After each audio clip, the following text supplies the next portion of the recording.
10th మరియు inter పూర్తి చేసిన విద్యార్థులకు ఆర్మీ, నేవీ, ఎయిర్ ఫోర్స్, ఎన్డీఏలలో ఉద్యోగాలు పొందండి. Excel defence academy.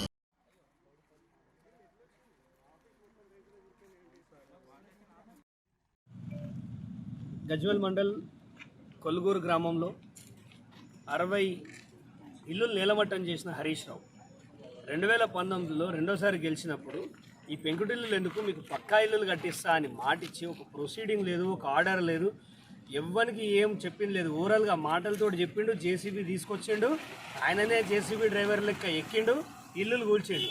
ఆ విజువల్స్ ఉన్నాయి ఇవాళ యూట్యూబ్లో. కూల్చిన నువ్వు మొదట కూల్చిన ఇల్లు మంగళి వెంకటేష్ది, ఇవాళ ఆయన మృత్యువాత పడ్డాడు, చనిపోయిండు. ఆయన శవాన్ని తీసుకొచ్చి ఈ ఎంటీ జాగలేసారు, వానకి తడిచింది, ఎండకి ఎండింది. ఇవాళ ఆయన బతుకు రోడ్డు మీదకి అయింది, వాళ్ళ భార్య పిల్లలు ఆగమైపోయారు. ఇది ఖచ్చితంగా హరీష్ రావు చేసిన హత్యనే.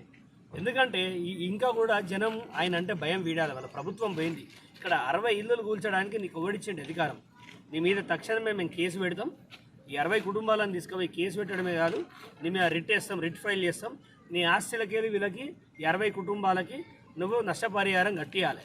ఎందుకంటే ఇదేదో అధికారి కూల్చింది కాదు. నువ్వు మినిస్టర్ హోదాలుండి నువ్వు జేసీబీకి కూల్చినావు. ఇది నువ్వు చేసిన ఇది ఎంక్రోచ్మెంట్ అంటారు దీన్ని, చొరబడతాను. ఏది తీవ్రవాదులు చొరబడినట్టు నువ్వు ఈ ఊర్లో చొరబడి 60 ఇల్లులు కూల్చడానికి నీకు ఎవడిచ్చాడు? ఎవడు అబ్బా జాగిరం కూల్చినావు. ఖచ్చితంగా వీళ్ళకి న్యాయం చేయాలి. ఇంటికి 10 లక్షలు తగ్గకుండా నువ్వు నష్టపరిహారం ఇవ్వాలి. వీళ్ళ వ్యాపారము, ఇల్లు, చదువులు లేకుండా వీళ్ళ జీవితాలు సర్వనాశనమైనవి. ఈ ఊరికి పట్టిన దరిద్రం లెక్కను ఈ ఊరికి ఒక పెద్దపిట్టలాగా జొర్రి ఇవాళ వీళ్ళ జీవితాలు నాశనం చేసినాం.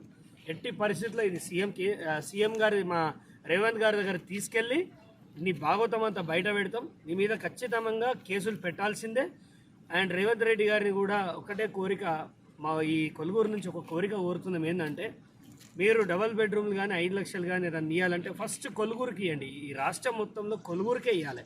ఎందుకంటే దాదాపుగా 60 కుటుంబాలు వాళ్ళు బతికున్న శవాలుగా మారిన క్షణం ఇది. మీరు దయచేసి ఒక్కసారి అధికారులతోటి చెప్పి ఈ ఊరికి 60 ఇల్లులు శాంక్షన్ చేయండి. వీళ్ళ జీవితాలు బాగుపడతాయి. జీవితాంతం మీ ఫోటో పెట్టుకుంటారు. వాళ్ళ ప్రాణం ఉందని రోజు మీకు కృతజ్ఞతగా ఉంటారు.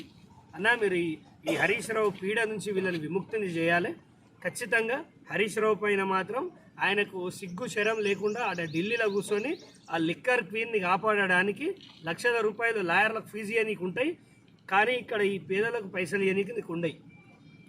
ఖచ్చితంగా నేను ఉక్కు పాదంతో తొక్కేసే ప్రభుత్వం ఇది. నేను వదిలేదేమి ఉండదు. ఈ ఊరు సమస్యను మాత్రం రాజకీయంగా చూస్తలేము. ఇది హరీష్ రావు దత్తత తీసుకుంటా అని చెప్పి అంధకారంలోకి నెట్టిన ఊరిది. ఇలా జీవితాలు బాగుపడాలంటే ఖచ్చితంగా ఆయన నష్టపరిహారం ఆయన సొంత ఆస్తులకి వెళ్ళాలి. ఆయన మీద కేసులు కావాలి. ప్రభుత్వం కూడా ఆయన పైన చర్యలు తీసుకోవాలని కోరుతున్నాను.